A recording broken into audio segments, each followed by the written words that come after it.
Alright guys, so last time I implied that I needed a new hound sidekick, and I want to introduce you to Bucky. No correlation to... Yeah, okay, there's totally a correlation to the Winter Soldier. I saw Civil War twice.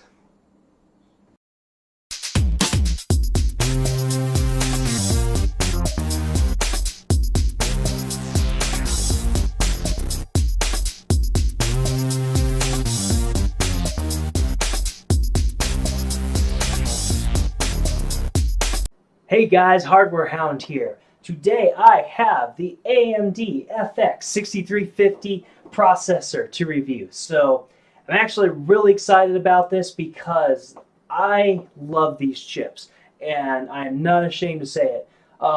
Particularly because I've actually officially reviewed it now and I've got numbers to back up what I was kind of feeling. But I've used this chip in a lot of budget builds. I've always liked it. Now it has the updated Wraith cooler, which is a slight difference, but man, I really love this chip. I'm going to tell you right now, of course, as always, I highly recommend it. I think it's a great budget chip, and it's not even just because of the chip itself. It's a lot to do because of how great the components around the chip are that can make it such an excellent budget gaming system. So I really like the chip. I do highly recommend it. But before we go into too much more of that, we'll go ahead and get into some details as of why. So stick with me. We're going to go ahead and look at the build next, and then we'll get into the benchmarks. And then finally, we're going to have to look at this Wraith cooler and talk about it because what AMD is doing with that is pretty fantastic. Okay, let's start off with my system here. Now, the biggest thing, like the number one thing that you have to remember about what I've got going on in the setup is LED lights. You see, those make it go faster. Don't argue it. It's just true. Okay. But on the flip side, yes, I've got a lot of components going on in here that really add a lot to this chip. But now, some of the things that are just normal, standard, hey, this just happens to be my test bench. I've got the R7-370 still in here. I've got 8 gigs of RAM at 1600 megahertz. So, you know, those are pretty standard. But the big thing that really is important in this review is I've got the 970 Pro Gaming Aura motherboard. This motherboard is a fantastic little board. Of course, you got the nice little Aura lighting, some of the red LED lighting here. Really like that. You got some of the nice heatsink design and stuff. So it looks nice, but looks aren't what's important. What's really important is right up in here, we have an 8-phase VRM to supply power to this chip. On a budget board, that is almost unheard of. I mean, even some of Asus's other budget boards, they don't do that. You've got 8 phases to deliver power to the CPU. You've got the Aura lighting. You've got an NVMe drive slot here at the bottom. Of course, you've got your 6 SATA ports. Of course, I'm running a Crucial MX300 solid-state disk, which is new because I've been running hard disk drives in my test bench for a while. Oh, it's so nice to have a solid-state drive for a change. But this board does fantastic on the performance. It's just an excellent board. The BIOS is great. The overclocking is great. The voltage control is great.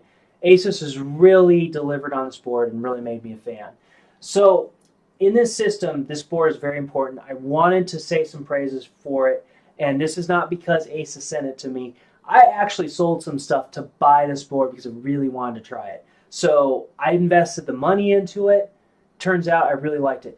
Asus almost lost me as a customer because the Crosshair 5 Formula Z, oh, that board, I hated it. Never could get things to work right. It was just such a pain. I don't know why it took me so long to get a good Sabertooth R2. That board just runs circles around the Crosshair, even though they've got a lot of the same features, and even though the Crosshair is supposed to be a better board, Sabertooth's a lot more stable. This board's fantastic. It's just updated, even though it doesn't have as much as beefy as the Sabertooth line. It's a great budget board. So, with that out of the way, let's look at some benchmarks, talk about this performance of this chip, and we'll get some better reasons on why I think the chip is great. Okay, so on the benchmarks front, I'm not going to really show a whole lot at the moment because I'm just going to do a nice little list over some hopefully catchy, peppy something. I don't know, ducks quacking. All right, I might try some music. Whatever works. But I do want to iterate just a few things before I do that, before I list out the benchmarks. And of course, if you want to see things in more detail, link in the description below has my written review on Pure Overclock. You can always check that out and see everything in detail. This chip is an awesome performer. Now, it's not because it's going to beat Intel at the game there. There's some aspects where the 6 cores can beat out, like, say, one of the i5s or the i3s. But in your practical gaming sense, there's not a whole lot that this chip's going to beat Intel-wise. It'll do well, and it may pull ahead of slightly, but overall, you're still going to obviously see a lead with the Intel chip. That's not what I'm getting at. What I'm getting at is that in its cost, though, per performance bracket, it is just fantastic. It does a lot better than some of the AMD's lower chips, their Athlons that are way budget-oriented.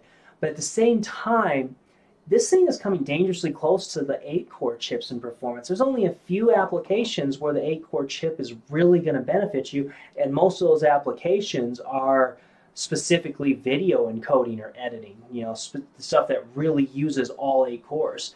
So if you're just doing gaming, this is just the go-to chip right now. In fact, this is probably AMD's best chip. A couple of things that really impressed me. On the MOBA front, man, this chip just did phenomenal, like nearly doubling performance from the Athlon, which I did not expect. MOBAs apparently use a lot more CPU than other games. So if you're playing a lot of League or something, this chip's actually going to benefit you pretty well. At the same token, an i5 would too. But we'll get into that a little bit more in the conclusion. As far as some anomalies I saw, there were some points where this chip was having better single thread performance than the 9590 I reviewed when I was trying to overclock it past 5 gigs. Now, I'm thinking that I just got really unlucky with that chip because 4.9 was as stable as I could get. But it was still 4.9 gigahertz versus a 4.6 gigahertz clock that I tested this chip at. How is it beating in single thread? Most likely because of the Windows 10 anniversary update, which it did not have back when I did my 9590 reviews. But it could have something to do with even the updated motherboard. I doubt it. I really seriously doubt it. I don't think I've ever seen a motherboard actually change a processor's performance. But maybe there's something that's been updated that helps with this throughput. Like I said, most likely Windows 10. Solid performing chip. Let me go ahead and show you all the benchmarks and my charts that I have, and then we'll move on to the Wraith cooler. Life is like a hurricane here in Duckburg.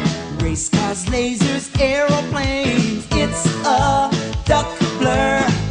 Might solve a mystery or rewrite history. DuckTales, woo!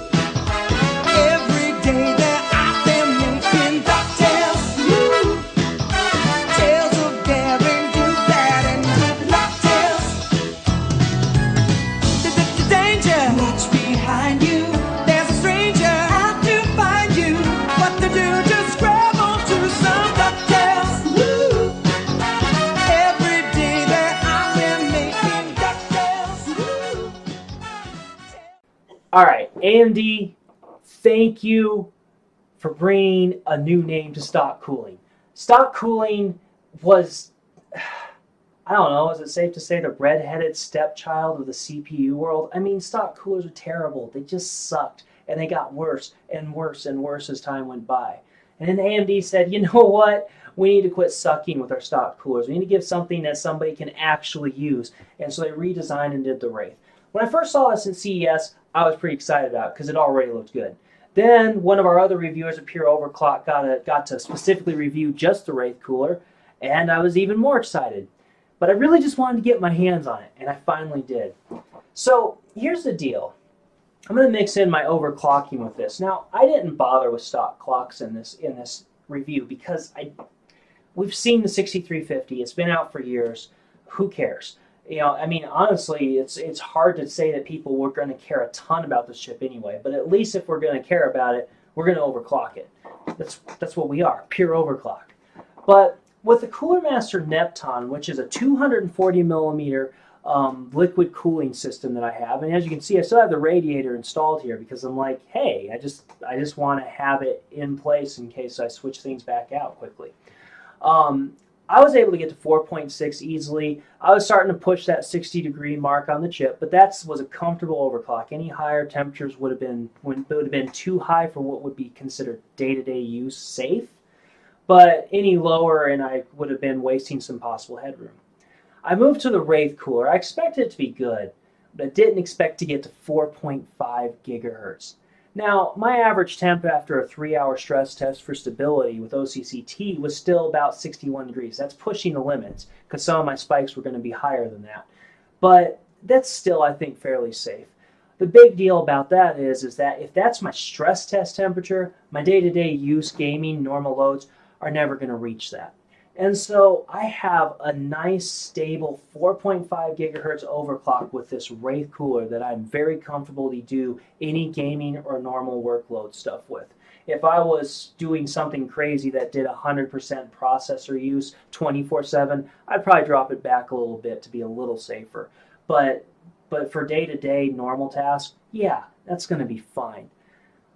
0.1 gigahertz just isn't worth spending that much on a 240 millimeter AIO system. That's fantastic. That is great cooling. It's a little bit beefier than your average stock cooler, but it's still a stock cooler. It fits nicely in the socket. It's not in the way. You're not going to have very many problems. AMD did an excellent job, and I love the fact that a stock cooler gives you additional headroom without spending any additional cash. So that Wraith cooler is excellent, and I love it. So guys, I want to try to keep this a little bit short, so let's go ahead and wrap this up. The FX-6350 with the Wraith cooler I think is an excellent buy, and here's why. This chip combo runs $130 on Newegg right now. I think that is a steal, just an excellent price. You match that with the fact that a great motherboard like this 970 Pro Gaming Aura is $100. That is a really good base to build a gaming system around. By the time you get up to an i5, yes, you're going to get better performance overall, but you're going to pay a lot more money. You're going to be closer to $400 by the time you get a decent overclocking board and the unlocked chip. And that's just a lot of money. I just don't feel like it's worth it for the amount of performance increase you're going to get. Yeah, you're going to get it, but it's not going to be great. This is just such a good budget option that you can have a lot of extra cash to put into, say, a better solid state drive, even an NVMe drive, or a better graphics card. And those are the things that matter in gaming. Yes, your processor is important, but ultimately your GPU is going to be more of a bottleneck than your chip. And things that your chip would be a bottleneck are things like MOBAs that don't have huge graphical requirements anyway.